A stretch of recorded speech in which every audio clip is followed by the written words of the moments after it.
दिन संख्या 186 लूक 3 पर्व 21 पदरु 23 पदर प्रथम अंश पर्यंत समस्त लोक बाप्तिजित हेला उतारे जीशु मध्य बाप्तिजित होई प्रार्थना करुथुबा समय रे आकाश उन्मुक्त हेला। पुणी पवित्र आत्मा दैहिक भावे कोपत परी ताहांको उपरकू ओह्लाई आसिले। आउ आकाशरू एही बाणी हेला, तुम्भे आंभर प्रिय पुत्र, तुम्भ ठारे आंभर परम संतोष। जीशु कार्य आरंभ करिबा समय रे ताहांकु प्राय 30 वर्ष बयस होइथिला। माथ्यू 3 पर्व 13 पदरु 17 पद। सेतबेले जीशु जोहनଙ୍କ द्वारा बाप्तिजित हेबा निमंते गालिलीरू जर्दन को आसिले। किंतु जोहन तांकु निवारण करबाकू चेष्टा करी कहिले, आपणଙ୍କ द्वारा बाप्तिजित हेबा मोहर प्रयोजन आउ आपण मो निकटकू आसुछंती। मात्र जीशु ताहांकु उत्तर देले, एबे सम्मत हुओ, कारण एही प्रकारे समस्त धर्म कर्म साधन करिबा आंभ मानकर उपयुक्त। सेथिरे से ताहांक कथारे सम्मत हेले। जीशु बाप्तिजित हेला क्षणी जलरू उठी आसिले। आउ देख आकाश उन्मुक्त हेला। पुणी से ईश्वरଙ୍କ आत्मा को कपत परी अवतरण करी आपणा उपरकू आसीबा देखिले। आउ देख आकाशरू एही बाणी हेला, ए आंभर प्रिय पुत्र, एहांक ठारे आंभर परम संतोष। मार्क 1 पर्व 9 पदरु 11 पद। सही समय जीशु गालिलीर नाजरितरू आसी जर्दन रे जोहनଙ୍କ द्वारा बाप्तिजित हेले। आउ तत्क्षणात से जलरू उठी आसीबा समय रे आकाश विदीर्ण हेबा और आत्मा को कपत परी आपणा उपरकू अवतरण करिबा देखिले। पुणी आकाशरू एही बाणी हेला, तुम्भे आंभर प्रिय पुत्र, तुम्भ ठारे आंभर परम संतोष। लूक 4 पर्व 1 पदरु 13 पद। जीशु पवित्र आत्मारे पूर्ण होई जर्दनरू बाहुडिले एवं 40 दिन पर्यंत आत्माଙ୍କ द्वारा प्रांतर रे चालित होई शैतान कर्तृक परीक्षित हेउथिले। सही समस्त दिन से किछि भोजन कले नाही। आउ सही सब दिन शेष हुंते से क्षुदित हेले। सेथिरे शैतान तांकू कहिला, तुम्भे जेबे ईश्वरଙ୍କ पुत्र, तेबे एही पत्थर को रोटी हेबा पाई आज्ञा दियो। जीशु ताहाकू उत्तर देले, लेखा अछि, मनुष्य केवल रोटी रे बंचिबो नाही। आउ से ताहांकू उपरकू घेनी जाय एक मुहूर्त मध्यरे पृथ्वीर समस्त राज्य ताहांकू देखाइला। पुणी शैतान ताहांकू कहिला, आंभे तुम्भकू ए समस्त अधिकार और ए सबुर ऐश्वर्य देवा, कारण आंभकू ताहा समर्पित होइअछि। आउ आंभे जाहाकू इच्छा ताहाकू ताहा देउ। अतएव तुम्भे जेबे आंभ छामुरे प्रणाम करिबो, तेबे समस्त तुम्भर हेबो। जीशु ताहाकू उत्तर देले, लेखा अछि, तुम्भे प्रभु आपणा ईश्वरଙ୍କୁ प्रणाम करिबो आउ केवल ताहांकर उपासना करिबो। पुणी से ताहांकू जेरुसालेम को घेनी जाई मंदिरर छात उपरे ठिया कराई ताहांकू कहिला, तुम्भे जेबे ईश्वरଙ୍କ पुत्र, तेबे एठारू तळकू डेई पड़, कारण लेखा अछि, तुम्भ को रक्षा करिबा निमंते से अपना दूतमानଙ୍କୁ तुम्भ विषय रे आज्ञा देबे। आउ लेखा अछि, काले तुम्भ पाद पत्थर रे बाजिबो, एथिपाई सेमाने तुम्भ को हस्त रे तोଳି धरिबे। पुणी जीशु ताहाकू उत्तर देले, उक्त अछि, तुम्भे प्रभु अपना ईश्वरଙ୍କୁ परीक्षा करिबो नाही। शैतान समस्त प्रकार परीक्षा समाप्त कला उतारे किछि काल पर्यंत ताहांकू परित्याग करी चलीगला। माथ्यू 4 पर्व 1 पदरु 11 पद। सेतबेले जीशु शैतान द्वारा परीक्षित हेबा निमंते आत्मांक कर्तृक प्रांतर को नीत हेले। पुणी 40 दिन और 40 रात्रि उपवास करी शेषरे क्षुदित हेले। आ परीक्षक ताहांक निकट को आसी कहिला, तुम्भे जेबे ईश्वरଙ୍କ पुत्र, तेबे एही पत्थर गुडा को रोटी हेबा पाई आज्ञा दियो। किंतु जीशु उत्तर देले, लेखा अछि, मनुष्य केवल रोटी रे बंचिबो नाही, ମାତ୍ର ଈଶ୍ୱରଙ୍କ ମୁଖରୁ ନିର୍ଗତ ପ୍ରତ୍ୟେକ ବାକ୍ୟରେ ବଞ୍ଚିବ। ତହିଁ ଉତ୍ତାରେ ଶୟତାନ ତାହାଙ୍କୁ ପୁଣ୍ୟ ନଗରୀକୁ ଘେନିଯାଏ ମନ୍ଦିରର ଛାତ ଉପରେ ଠିଆ କରାଇ ତାହାଙ୍କୁ କହିଲା, ତୁମ୍ଭେ ଯେବେ ଈଶ୍ୱରଙ୍କ ପୁତ୍ର ତେବେ ତଳକୁ ଡେଇଁପଡ଼, କାରଣ ଲେଖା ଅଛି, ସେ ଆପଣା ଦୂତମାନଙ୍କୁ ତୁମ୍ଭ ବିଷୟରେ ଆଜ୍ଞା ଦେବେ, ଆଉ କାଳେ ତୁମ୍ଭ ପାଦ ପଥରରେ ବାଜିବ, ଏଥିପାଇଁ ସେମାନେ ତୁମ୍ଭକୁ ହସ୍ତରେ ତଳି ଧରିବେ। ଯୀଶୁ ତାହାକୁ କହିଲେ, ଆହୁରି ଲେଖା ଅଛି, ତୁମ୍ଭେ ପ୍ରଭୁ ଆପଣା ଈଶ୍ୱରଙ୍କୁ ପରୀକ୍ଷା କରିବ ନାହିଁ। ପୁନଶ୍ଚ ଶୟତାନ ତାହାଙ୍କୁ ଗୋଟିଏ ଅତି ଉଚ୍ଚ ପର୍ବତ ଉପରକୁ ଘେନିଯାଇ ଜଗତର ସମସ୍ତ ରାଜ୍ୟ ଓ ସେସବୁର ଐଶ୍ୱର୍ଯ୍ୟ ଦେଖାଇ କହିଲା, ତୁମ୍ଭେ ଯେବେ ଆମ୍ଭକୁ ଭୂମିଷ୍ଠ ପ୍ରଣାମ କରିବ, ତେବେ ଆମ୍ଭେ ଏହି ସମସ୍ତ ତୁମ୍ଭକୁ ଦେବା। ତହିଁରେ ଯୀଶୁ ତାହାକୁ କହିଲେ, ଦୂର ହୋ ଶୟତାନ, କାରଣ ଲେଖା ଅଛି, ତୁମ୍ଭେ ପ୍ରଭୁ ଆପଣା ଈଶ୍ୱରଙ୍କୁ ପ୍ରଣାମ କରିବ, ପୁଣି କେବଳ ତାହାଙ୍କର ଉପାସନା କରିବ। ଏଥିରେ ଶୟତାନ ତାହାଙ୍କୁ ଛାଡ଼ି ଚାଲିଗଲା। ଆଉ ଦେଖ, ଦୂତମାନେ ଆସି ତାହାଙ୍କର ସେବା କରିବାକୁ ଲାଗିଲେ। ମାର୍କ 1:12-13। ସେହି କ୍ଷଣି ଆତ୍ମା ତାହାଙ୍କୁ ପ୍ରାନ୍ତରକୁ ଘେନିଗଲେ। ସେ ପ୍ରାନ୍ତରରେ 40 ଦିନ ରହି ଶୟତାନ ଦ୍ୱାରା ପରୀକ୍ଷିତ ହେଉଥିଲେ। ସେ ବନ୍ୟ ପଶୁମାନଙ୍କ ସହିତ ରହିଲେ, ପୁଣି ଦୂତମାନେ ତାହାଙ୍କ ସେବା କରୁଥିଲେ। ଯୋହନ 1:29-4 ପର୍ଯ୍ୟନ୍ତ। ତହିଁ ଆର ଦିନ ସେ ଯୀଶୁଙ୍କୁ ନିଜ ପାଖକୁ ଆସୁଥିବା ଦେଖି କହିଲେ, ଏହି ଦେଖ ଈଶ୍ୱରଙ୍କ ମେଷଶାବକ, ଯେ ଜଗତର ପାପ ବହି ନେଇ ଯାଆନ୍ତି। ମୋ ଉତ୍ତାରେ ଯେ ଆସୁଅଛନ୍ତି ସେ ମୋହର ଅଗ୍ରଗଣ୍ୟ ହୋଇଅଛନ୍ତି, କାରଣ ସେ ମୋହର ପୂର୍ବରେ ଥିଲେ। ଯାହାଙ୍କ ବିଷୟରେ ମୁଁ ଏହା କହିଥିଲି ସେ ଏହି। ମୁଁ ମଧ୍ୟ ତାହାଙ୍କୁ ଚିହ୍ନି ନଥିଲି, କିନ୍ତୁ ସେ ଯେପରି ଇସ୍ରାଏଲ ନିକଟରେ ପ୍ରକାଶିତ ହୁଅନ୍ତି, ଏଥିସକାଶେ ମୁଁ ଜଳରେ ବାପ୍ତିସ୍ମ ଦେବାକୁ ଆସିଅଛି। ଆଉ ଯୋହନ ସାକ୍ଷ୍ୟ ଦେଇ କହିଲେ, ମୁଁ ଆତ୍ମାଙ୍କୁ କପୋତ ପରି ଆକାଶରୁ ଅବତରଣ କରିବା ଦେଖିଅଛି, ଆଉ ସେ ତାହାଙ୍କ ଉପରେ ଅବସ୍ଥାନ କଲେ।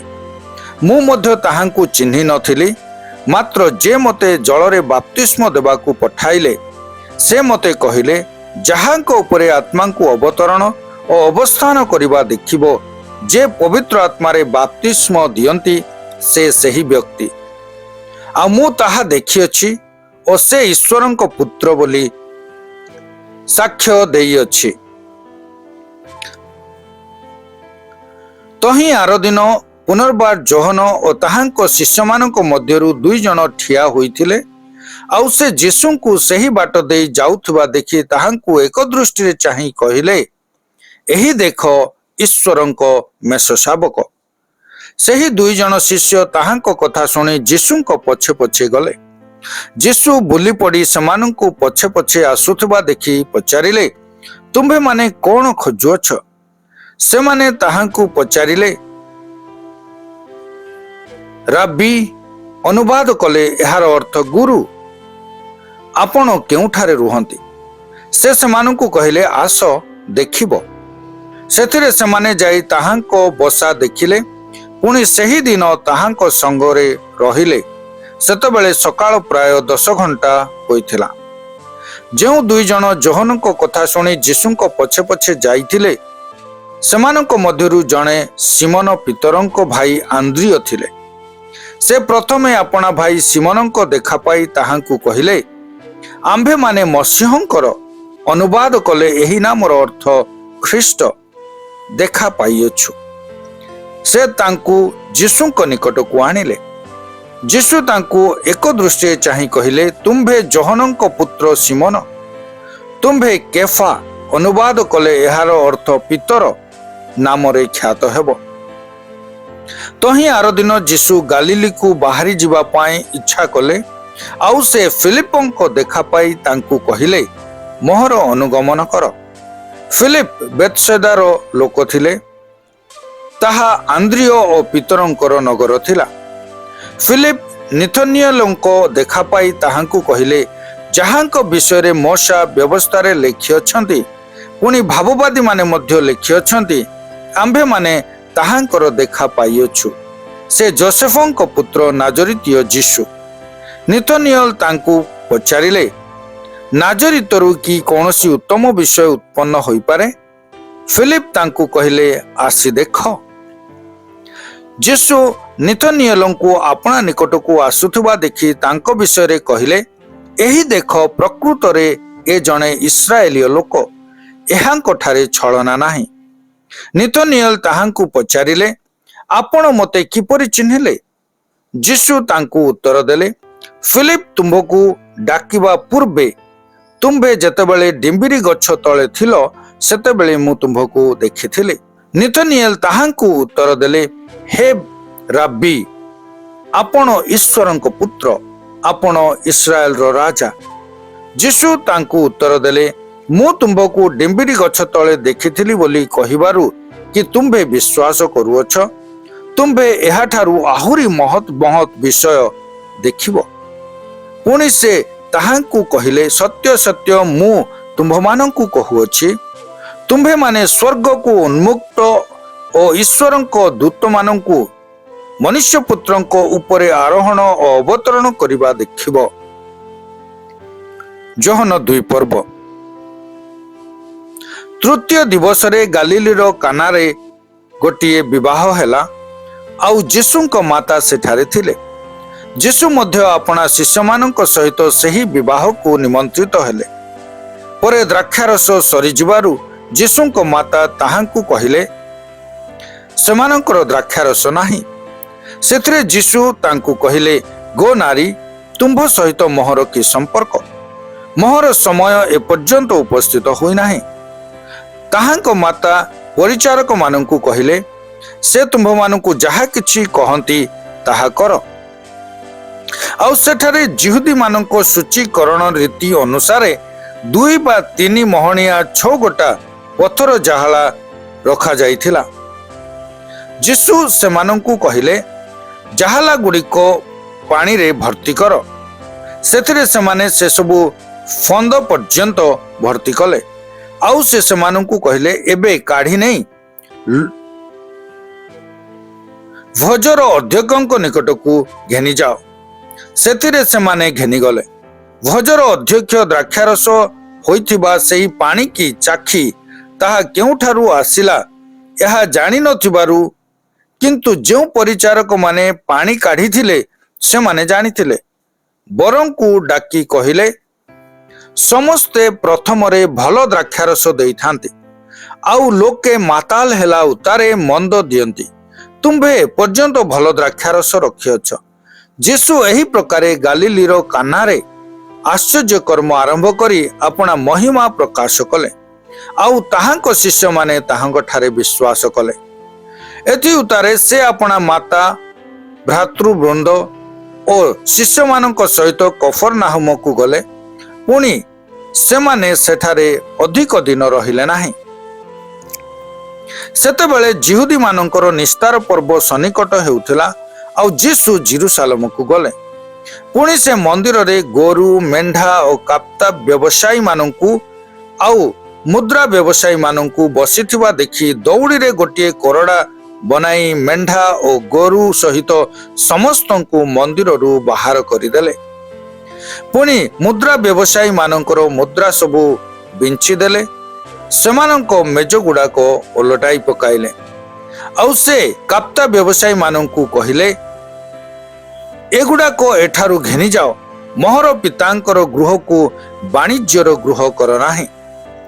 ତୁମ୍ଭ ଗୃହ ନିମନ୍ତେ ଉଦ୍ଯୋଗ ମୋତେ ଗ୍ରାସ କରିବ, ଏହା ଲେଖା ଅଛି ବୋଲି ତାହାଙ୍କ ଶିଷ୍ୟମାନଙ୍କ ମନରେ ପଡ଼ିଲା।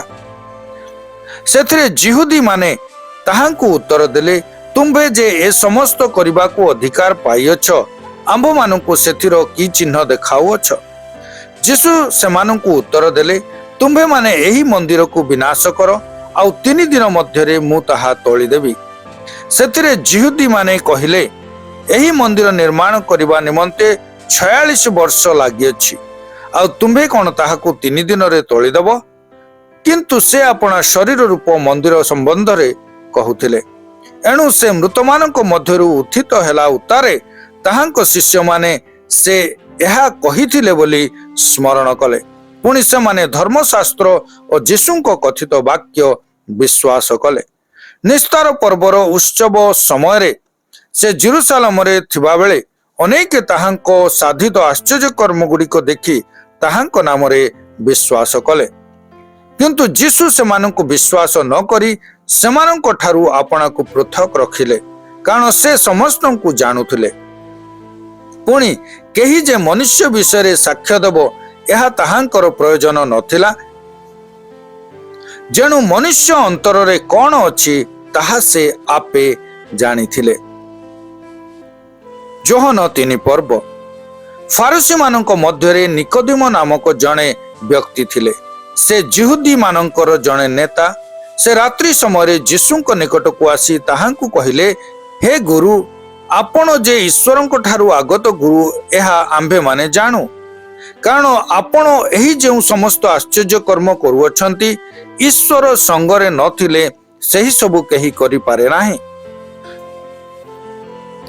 ଯୀଶୁ ତାହାଙ୍କୁ ଉତ୍ତର ଦେଲେ, ସତ୍ୟ ସତ୍ୟ ମୁଁ ତୁମ୍ଭକୁ କହୁଅଛି, ପୁନର୍ବାର ଜନ୍ମ ନ ହେଲେ କେହି ଈଶ୍ୱରଙ୍କ ରାଜ୍ୟ ଦେଖିପାରେ ନାହିଁ। ନିକୋଦିମ ତାହାଙ୍କୁ ପଚାରିଲେ, ବୃଦ୍ଧ ହେଲେ ମନୁଷ୍ୟ କି ପ୍ରକାର ଜନ୍ମ ହୋଇପାରେ? ସେ କ'ଣ ଦ୍ୱିତୀୟ ଥର ଆପଣା ମାତାର ଗର୍ଭରେ ପ୍ରବେଶ କରି ଜନ୍ମ ହୋଇପାରେ?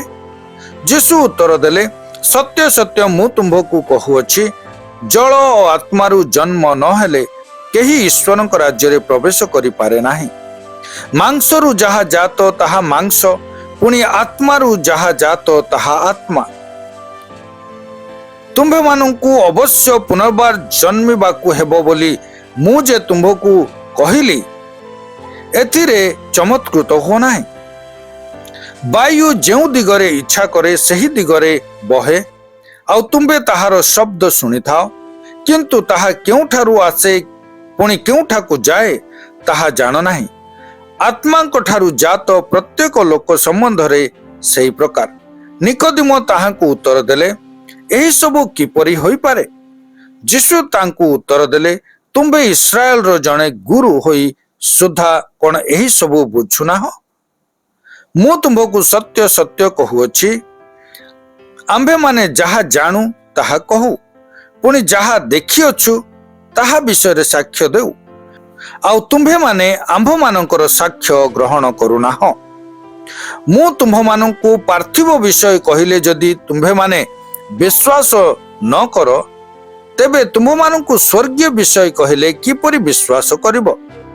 ଆଉ ଯେଉଁ ମନୁଷ୍ୟ ପୁତ୍ର ସ୍ୱର୍ଗରୁ ଅବତରଣ କଲେ ତାହାଙ୍କ ବିନା ଆଉ କେହି ସ୍ୱର୍ଗାରୋହଣ କରିନାହିଁ। ପୁଣି ମୋଶା ଯେ ପ୍ରକାର ପ୍ରାନ୍ତରରେ ସର୍ପକୁ ଊର୍ଦ୍ଧ୍ୱକୁ ଉଠାଇଥିଲେ, ମନୁଷ୍ୟ ପୁତ୍ର ଅବଶ୍ୟ ସେହି ପ୍ରକାର ଊର୍ଦ୍ଧ୍ୱକୁ ଉଠାଯିବେ, ଯେପରି ଯେ କେହି ତାହାଙ୍କ ଠାରେ ବିଶ୍ୱାସ କରେ ସେ ଅନନ୍ତ ଜୀବନ ପ୍ରାପ୍ତ ହୁଏ। କାରଣ ଈଶ୍ୱର ଜଗତକୁ ଏଡ଼େ ପ୍ରେମ କଲେ ଯେ ସେ ଆପଣା ଅଦ୍ୱିତୀୟ ପୁତ୍ରଙ୍କୁ ଦାନ କଲେ, ଯେପରି ଯେ କେହି ତାହାଙ୍କ ଠାରେ ବିଶ୍ୱାସ କରେ ସେ ବିନଷ୍ଟ ନ ହୋଇ ଅନନ୍ତ ଜୀବନ ପ୍ରାପ୍ତ ହୁଏ।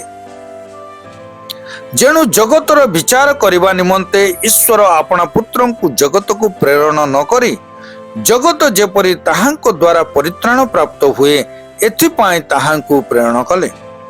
ଯେ ତାହାଙ୍କ ଠାରେ ବିଶ୍ୱାସ କରେ ସେ ବିଚାରିତ ହୁଏ ନାହିଁ, ଯେ ବିଶ୍ୱାସ କରେ ନାହିଁ ସେ ବିଚାରିତ ହୋଇ ସାରିଲାଣି, କାରଣ ସେ ଈଶ୍ୱରଙ୍କ ଅଦ୍ୱିତୀୟ ପୁତ୍ରଙ୍କ ନାମରେ ବିଶ୍ୱାସ କରିନାହିଁ। ଆଉ ସେହି ବିଚାର ଏହି, ଜଗତରେ ଜ୍ୟୋତି ପ୍ରକାଶିତ ହୋଇଅଛି, ଆଉ ଲୋକମାନେ ଜ୍ୟୋତି ଅପେକ୍ଷା ବରଂ ଅନ୍ଧକାରକୁ ଭଲ ପାଇଲେ, ଯେଣୁ ସେମାନଙ୍କର କର୍ମ ସବୁ ମନ୍ଦ। କାରଣ ଯେ କେହି କୁକର୍ମ କରେ ସେ ଜ୍ୟୋତି କି ଘୃଣା କରେ, ପୁଣି କାଳେ ତାହାର କର୍ମର ଦୋଷ ପ୍ରକାଶିତ ହୁଏ ଏଥିପାଇଁ ସେ ଜ୍ୟୋତି ନିକଟକୁ ଆସେ ନାହିଁ। କିନ୍ତୁ ଯେ କେହି ସତ୍ୟ ଆଚରଣ କରେ ସେ ଜ୍ୟୋତି ନିକଟକୁ ଆସେ, ଯେପରି ତାହାର କର୍ମ ସବୁ ଈଶ୍ୱରଙ୍କ ଠାରେ ସାଧିତ ବୋଲି ପ୍ରକାଶିତ ହୁଏ। ଏଥି ଉତ୍ତାରେ ଯୀଶୁ ଓ ତାହାଙ୍କ ଶିଷ୍ୟମାନେ ଯିହୁଦା ପ୍ରଦେଶକୁ ଗଲେ, ଆଉ ସେ ସ୍ଥାନରେ ସେମାନଙ୍କ ସହିତ ରହି ବାପ୍ତିସ୍ମ ଦେବାକୁ ଲାଗିଲେ। ଯୋହନ ମଧ୍ୟ ଜେରୁସାଲେମ ନିକଟସ୍ଥ ଏନୋନରେ ବାପ୍ତିସ୍ମ ଦେଉଥିଲେ, କାରଣ ସେ ସ୍ଥାନରେ ବହୁତ ଜଳ ଥିଲା, ଆଉ ଲୋକେ ଆସି ବାପ୍ତିସ୍ମ ଗ୍ରହଣ କରୁଥିଲେ। ଯେଣୁ ଯୋହନ ସେ ପର୍ଯ୍ୟନ୍ତ କାରାଗାରରେ ନିକ୍ଷିପ୍ତ ହୋଇନଥିଲେ। ସେଥିମଧ୍ୟରେ ଶୌଚକ୍ରିୟା ସମ୍ବନ୍ଧରେ ଯୋହନଙ୍କ ଶିଷ୍ୟମାନଙ୍କ ପକ୍ଷରୁ ଜଣେ ଜିହୁଦୀ ସହିତ ବାଦାନୁବାଦ ଘଟିଲା।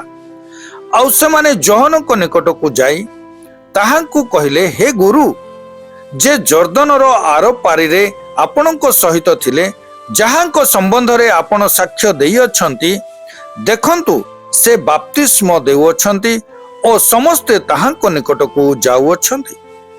ଯୋହନ ଉତ୍ତର ଦେଲେ, ସ୍ୱର୍ଗରୁ ପ୍ରଦତ୍ତ ନ ହେଲେ ମନୁଷ୍ୟ କିଛି ପ୍ରାପ୍ତ ହୋଇପାରେ ନାହିଁ।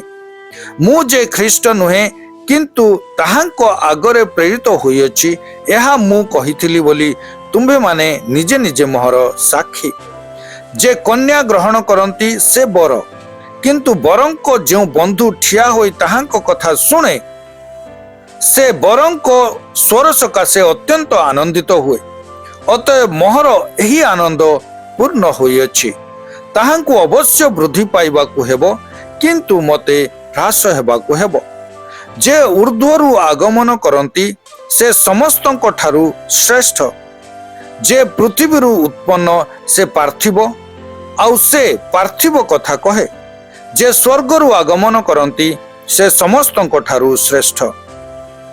ସେ ଯାହା ଦେଖିଅଛନ୍ତି ଓ ଶୁଣିଅଛନ୍ତି ତାହା ସମ୍ବନ୍ଧରେ ସେ ସାକ୍ଷ୍ୟ ଦିଅନ୍ତି, କିନ୍ତୁ ତାହାଙ୍କର ସାକ୍ଷ୍ୟ କେହି ଗ୍ରହଣ କରେ ନାହିଁ। ଯେ ତାହାଙ୍କର ସାକ୍ଷ୍ୟ ଗ୍ରହଣ କରିଅଛି, ଈଶ୍ୱର ଯେ ସତ୍ୟ ଏହା ସେ ମୁଦ୍ରାଙ୍କନ କରିଅଛି। କାରଣ ଈଶ୍ୱର ଯାହାଙ୍କୁ ପ୍ରେରଣ କରିଅଛନ୍ତି ସେ ଈଶ୍ୱରଙ୍କ ବାକ୍ୟ କହନ୍ତି, ଯେଣୁ ସେ ପରିମିତ ଭାବରେ ଆତ୍ମା ପ୍ରଦାନ କରନ୍ତି ନାହିଁ। ପିତା ପୁତ୍ରଙ୍କୁ ପ୍ରେମ କରନ୍ତି, ପୁଣି ସମସ୍ତ ବିଷୟ ତାହାଙ୍କ ହସ୍ତରେ ସମର୍ପଣ କରିଅଛନ୍ତି।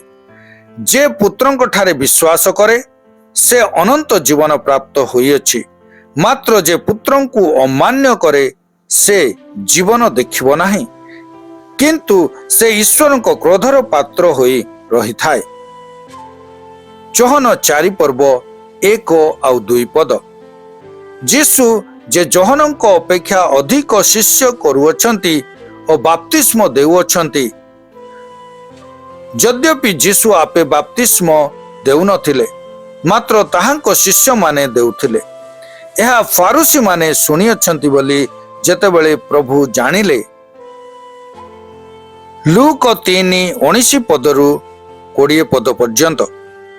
କିନ୍ତୁ ସାମନ୍ତ ରାଜା ହେରୋଦ ନିଜ ଭାଇଙ୍କ ଭାର୍ଯ୍ୟା ହେରୋଦିଆଙ୍କ ବିଷୟରେ ଏବଂ ଆପଣାକୃତ ସମସ୍ତ ଦୁଷ୍କର୍ମ ବିଷୟରେ ଯୋହନଙ୍କ ଦ୍ୱାରା ଅନୁଯୋଗ ପ୍ରାପ୍ତ ହେବାରୁ ସେ ତାଙ୍କୁ କାରାରୁଦ୍ଧ କରି ନିଜର ସମସ୍ତ ଦୁଷ୍କର୍ମ ସହିତ ଏହା ମଧ୍ୟ ଯୋଗ କଲେ। ମାଥିଉ 4 ପର୍ବ 12 ପଦ। ପରେ ଯୋହନ ଧରା ପଡ଼ିଲେଣି ବୋଲି ଶୁଣି ସେ ଅନ୍ତର ହୋଇ ଗାଲିଲିକି ପ୍ରସ୍ଥାନ କଲେ। ମାର୍କ 1 ପର୍ବ 14 ପଦ। ଯୋହନ କାରାରୁଦ୍ଧ ହେଲା ପରେ ଯୀଶୁ ଗାଲିଲିକୁ ଆସି ଈଶ୍ୱରଙ୍କ ସୁସମାଚାର ଘୋଷଣା କରି କହିବାକୁ ଲାଗିଲେ। ଯୋହନ 4 ପର୍ବ 3 ପଦ। ସେତେବେଳେ ସେ ଜିହୁଦା ପ୍ରଦେଶ ପରିତ୍ୟାଗ କରି ପୁନର୍ବାର ଗାଲିଲିକୁ ପ୍ରସ୍ଥାନ କଲେ। ମାଥିଉ 4 ପର୍ବ 12 ପଦ। ପରେ ଯୋହନ ଧରା ପଡ଼ିଲେଣି ବୋଲି ସେ ଶୁଣି ଅନ୍ତର ହୋଇ ଗାଲିଲିକୁ ପ୍ରସ୍ଥାନ କଲେ। ଯୋହନ 4 ପର୍ବ 4 ପଦରୁ 42 ପଦ ପର୍ଯ୍ୟନ୍ତ। କିନ୍ତୁ ସମୀରଣ ମଧ୍ୟ ଦେଇ ତାହାଙ୍କୁ ଯିବାକୁ ପଡ଼ିଲା। ତେଣୁ ସେ ଯାଇ ଯାକୁବ ଆପଣା ପୁତ୍ର ଯୋସେଫଙ୍କୁ ଯେଉଁ ଭୂମିଖଣ୍ଡକ ଦାନ କରିଥିଲେ, ସେଥିର ନିକଟବର୍ତ୍ତୀ ସୁଖାର ନାମକ ସମୀରଣର ଗୋଟିଏ ନଗରରେ ପହଞ୍ଚିଲେ। ସେହି ସ୍ଥାନରେ ଯାକୁବଙ୍କ କୂପ ଥିଲା। ଅତଏବ ଯୀଶୁ ପଥଶ୍ରାନ୍ତ ହୋଇଥିବାରୁ ସେହି କୂପ ନିକଟରେ ବସି ପଡ଼ିଲେ। ସେତେବେଳେ ମଧ୍ୟାହ୍ନ ହୋଇଥିଲା। ଆଉ ଜଣେ ସମୀରଣିଆ ସ୍ତ୍ରୀ ପାଣି କାଢ଼ିବା ନିମନ୍ତେ ଆସିଲା। ଯୀଶୁ ତାହାକୁ କହିଲେ, ମୋତେ ପିଇବାକୁ ଦିଅ। କାରଣ ତାହାଙ୍କର ଶିଷ୍ୟମାନେ ଖାଦ୍ୟ କିଣିବା ନିମନ୍ତେ ନଗରକୁ ଯାଇଥିଲେ। ସେଥିରେ ସମୀରଣିଆ ସ୍ତ୍ରୀ ତାହାଙ୍କୁ କହିଲା, ଆପଣ ଜଣେ ଜିହୁଦୀ ହୋଇ କିପରି ସମୀରଣିଆ ସ୍ତ୍ରୀ ଯେ ମୋ ହାତରୁ ପିଇବାକୁ ମାଗୁଅଛନ୍ତି? କାରଣ ସମୀରଣୀୟ ମାନଙ୍କ ସହିତ ଜିହୁଦୀ ମାନଙ୍କର ବ୍ୟବହାର ନାହିଁ। ଯୀଶୁ ତାହାକୁ ଉତ୍ତର ଦେଲେ, ଈଶ୍ୱରଙ୍କ ଦାନ ଓ ମୋତେ ପିଇବାକୁ ଦିଅ ବୋଲି ଯେ ତୁମ୍ଭକୁ କହୁଅଛନ୍ତି ସେ କିଏ ଏହା ଯେବେ ଜାଣିଥାନ୍ତ, ତାହାହେଲେ ତୁମ୍ଭେ ତାହାଙ୍କୁ ମାଗିଥାନ୍ତ, ଆଉ ସେ ତୁମ୍ଭକୁ ଜୀବନ୍ତ ଜଳ ଦେଇଥାନ୍ତେ। ସେହି ସ୍ତ୍ରୀ ଲୋକ ତାହାଙ୍କୁ କହିଲା, ମହାଶୟ, ଜଳ କାଢ଼ିବା ନିମନ୍ତେ ଆପଣଙ୍କ ନିକଟରେ କୌଣସି ପାତ୍ର ନାହିଁ, ପୁଣି କୂଅ ତ ଗଭୀର, ତେବେ ଆପଣ କେଉଁଠାରୁ ସେହି ଜୀବନ୍ତ ଜଳ ପାଇଅଛନ୍ତି? ଆମ୍ଭମାନଙ୍କର ଯେଉଁ ପିତୃପୁରୁଷ ଯାକୁବ ଆମ୍ଭମାନଙ୍କୁ ଏହି କୂପ ଦେଇଥିଲେ, ଆଉ ଆପେ ପୁଣି ତାଙ୍କ ପୁତ୍ରମାନେ ଓ ପଶୁପଲ ଏଥିରୁ ପାନ କରିଥିଲେ, ତାହାଙ୍କ ଠାରୁ କି ଆପଣ ଶ୍ରେଷ୍ଠ? ଯୀଶୁ ତାହାକୁ ଉତ୍ତର ଦେଲେ, ଯେ କେହି ଏହି ଜଳ ପାନ କରେ ସେ ପୁନର୍ବାର ତୃଷିତ ହେବ, କିନ୍ତୁ ମୁଁ ଯେଉଁ ଜଳ ଦେବି ତାହା ଯେ କେହି ପାନ କରିବ ସେ କେବେ ହେଁ ତୃଷାର୍ତ୍ତ ହେବ ନାହିଁ, ବରଂ ମୁଁ ତାହାକୁ ଯେଉଁ ଜଳ ଦେବି ତାହା ଅନନ୍ତ ଜୀବନଦାୟକ ଜଳର ନିର୍ଝର ସ୍ୱରୂପେ ତାହାଠାରେ ଉଛୁଳି ଉଠୁଥିବ। ସ୍ତ୍ରୀ ଲୋକଟି ତାହାଙ୍କୁ କହିଲା, ମହାଶୟ, ମୋତେ ଯେପରି ଶୋଷ ନ ଲାଗେ, ପୁଣି ପାଣି କାଢ଼ିବା ନିମନ୍ତେ ଏତେ ବାଟ ଏଠାକୁ ଆସିବାକୁ ନ ପଡ଼େ, ଏଥି ନିମନ୍ତେ ମୋତେ ସେହି ଜଳ ଦିଅନ୍ତୁ। ଯୀଶୁ ତାହାକୁ କହିଲେ, ଯାଅ, ତୁମ୍ଭ ସ୍ୱାମୀକି ଡାକି ଏଠାକୁ ଆସ। ସ୍ତ୍ରୀ ଲୋକଟି ତାହାଙ୍କୁ ଉତ୍ତର ଦେଲା, ମୋହର ସ୍ୱାମୀ ନାହିଁ। ଯୀଶୁ ତାଙ୍କୁ କହିଲେ, ମୋହର ସ୍ୱାମୀ ନାହିଁ ଏହା ତ ଠିକ୍ କହିଲ, କାରଣ ତୁମ୍ଭର 5 ସ୍ୱାମୀ ଥିଲେ, ଆଉ ବର୍ତ୍ତମାନ ତୁମ୍ଭ ପାଖରେ ଯେ ଅଛି ସେ ତୁମ୍ଭର ସ୍ୱାମୀ ନୁହେଁ, ଏହା ସତ୍ୟ କହିଅଛ। ସ୍ତ୍ରୀ ଲୋକଟି ତାହାଙ୍କୁ କହିଲା, ମହାଶୟ, ଆପଣ ଯେ ଜଣେ ଭାବବାଦୀ ଏହା ମୁଁ ଜାଣିପାରୁଅଛି। ଆମ୍ଭମାନଙ୍କ ପିତୃପୁରୁଷମାନେ ଏହି ପର୍ବତରେ ଉପାସନା କଲେ, ଆଉ ଆପଣମାନେ କହୁଅଛନ୍ତି ଯେଉଁ ସ୍ଥାନରେ ଉପାସନା କରିବା ଉଚିତ ତାହା ଜେରୁସାଲେମରେ ଅଛି।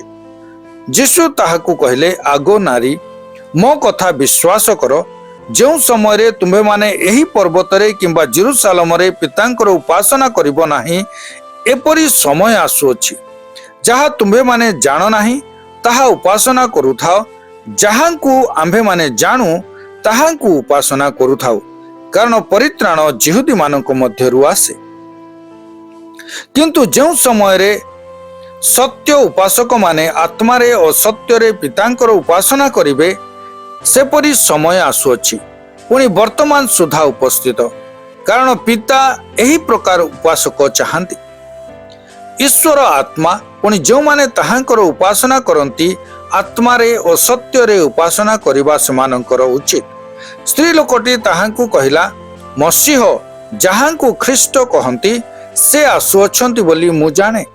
ଯେତେବେଳେ ସେ ଆସିବେ ସେ ଆମ୍ଭମାନଙ୍କୁ ସମସ୍ତ ବିଷୟ ଜଣାଇବେ। ଯୀଶୁ ତାହାକୁ କହିଲେ, ତୁମ୍ଭ ସହିତ କଥା ହେଉଅଛି ଯେ ମୁଁ ସେହି ଅଟେ। ଏପରି ସମୟରେ ତାହାଙ୍କର ଶିଷ୍ୟମାନେ ଆସି ତାହାଙ୍କୁ ଜଣେ ସ୍ତ୍ରୀ ଲୋକ ସହିତ କଥାବାର୍ତ୍ତା କରୁଥିବା ଦେଖି ଚମତ୍କୃତ ହେଲେ।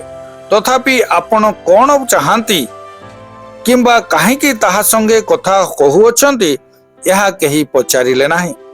ସେଥିରେ ସେହି ସ୍ତ୍ରୀ ଆପଣା ଜଳପାତ୍ର ଥୋଇଦେଇ ନଗରକୁ ଯାଇ ଲୋକମାନଙ୍କୁ କହିଲା, ଆସ ଜଣକୁ ଦେଖିବ। ମୁଁ ଯାହା ଯାହା କରିଅଛି ସେହି ସବୁ ସେ ମୋତେ କହିଲେ, ସେ କେଜାଣି ଖ୍ରୀଷ୍ଟ ହେବେ ପରା। ଏଥିରେ ଲୋକେ ନଗରରୁ ବାହାରି ତାହାଙ୍କ ନିକଟକୁ ଯିବାକୁ ଲାଗିଲେ। ଇତିମଧ୍ୟରେ ଶିଷ୍ୟମାନେ ତାହାଙ୍କୁ ଅନୁରୋଧ କରି କହିଲେ, ହେ ଗୁରୁ, ଭୋଜନ କରିବା ହେଉନ୍ତୁ। କିନ୍ତୁ ସେ ସେମାନଙ୍କୁ କହିଲେ, ତୁମ୍ଭେମାନେ ଯେଉଁ ଖାଦ୍ୟ ବିଷୟ ଜାଣ ନାହିଁ, ଭୋଜନ କରିବା ନିମନ୍ତେ ମୋହର ଏପରି ଖାଦ୍ୟ ଅଛି। ତେଣୁ ଶିଷ୍ୟମାନେ ପରସ୍ପର କହିବାକୁ ଲାଗିଲେ, କେହି ତାହାଙ୍କୁ ଖାଦ୍ୟ ଆଣି ଦେଇଅଛି ପରା। ଯୀଶୁ ସେମାନଙ୍କୁ କହିଲେ, ମୋହର ପ୍ରେରଣକର୍ତ୍ତାଙ୍କ ଇଚ୍ଛା ସାଧନ କରିବା ଓ ତାହାଙ୍କର କାର୍ଯ୍ୟ ସମାପ୍ତ କରିବା, ଏହା ହିଁ ମୋହର ଖାଦ୍ୟ। ଶସ୍ୟ କାଟିବାକୁ ଆହୁରି 4 ମାସ ଅଛି, ଏହା କି ତୁମ୍ଭେମାନେ କହୁନାହ? ଦେଖ, ମୁଁ ତୁମ୍ଭମାନଙ୍କୁ କହୁଅଛି, କ୍ଷେତ୍ରଗୁଡ଼ିକ ପ୍ରତି ଦୃଷ୍ଟି କର, ସେହି ସବୁ କଟାଯିବା ନିମନ୍ତେ ପାଚିଗଲାଣି। ଏବେ ସୁଦ୍ଧା କଟାଳି ମୂଳ ପାଉଅଛି ଓ ଅନନ୍ତ ଜୀବନ ନିମନ୍ତେ ଫଳ ସଂଗ୍ରହ କରୁଅଛି, ଯେପରି ବୁଣାଳି ଓ କଟାଳି ଉଭୟ ମିଳି ଆନନ୍ଦ କରନ୍ତି। କାରଣ ଜଣେ ବୁଣେ ଓ ଅନ୍ୟ ଜଣେ କାଟେ, ଏହି କଥା ଏ ସମ୍ବନ୍ଧରେ ସତ୍ୟ। ତୁମେ ମାନେ ଯାହା ନିମନ୍ତେ ପରିଶ୍ରମ କରିନାହ ତାହା କାଟିବା ପାଇଁ ମୁଁ ତୁମ୍ଭମାନଙ୍କୁ ପଠାଇଲି। ଅନ୍ୟମାନେ ପରିଶ୍ରମ କରିଅଛନ୍ତି, ଆଉ ତୁମ୍ଭେମାନେ ସେମାନଙ୍କ ପରିଶ୍ରମର ଫଳ ପାଉଅଛ। ମୁଁ ଯାହା ଯାହା କରିଅଛି ସେଇ ସବୁ ସେ ମୋତେ କହିଲେ ବୋଲି ଯେଉଁ ସ୍ତ୍ରୀ ଲୋକ ସାକ୍ଷ୍ୟ ଦେଇଥିଲା, ତାହାର କଥା ହେତୁ ସେଇ ନଗରର ସମୀରଣୀୟମାନଙ୍କ ମଧ୍ୟରୁ ଅନେକ ତାହାଙ୍କ ଠାରେ ବିଶ୍ୱାସ କଲେ। ଅତଏବ ସେହି ସମୀରଣୀୟମାନେ ତାହାଙ୍କ ନିକଟକୁ ଆସି ସେମାନଙ୍କ ସହିତ ରହିବା ନିମନ୍ତେ ତାହାଙ୍କୁ ଅନୁରୋଧ କଲେ, ଆଉ ସେ 2 ଦିନ ସେ ସ୍ଥାନରେ ରହିଲେ। ପୁଣି ତାହାଙ୍କ ବାକ୍ୟ ହେତୁ ଆହୁରି ଅନେକ ଲୋକ ବିଶ୍ୱାସ କଲେ। ଆଉ ସେମାନେ ସେହି ସ୍ତ୍ରୀ ଲୋକକୁ କହିଲେ, ଏବେ ତୁମ୍ଭ କଥା ହେତୁ ଆମ୍ଭେମାନେ ବିଶ୍ୱାସ କରୁନାହୁଁ, କାରଣ ଆମ୍ଭେମାନେ ନିଜେ ନିଜେ ଶୁଣିଅଛୁ, ପୁଣି ଏ ଯେ ପ୍ରକୃତରେ ଜଗତର ତ୍ରାଣକର୍ତ୍ତା ଏହା ଆମ୍ଭେମାନେ ଜାଣିଅଛୁ।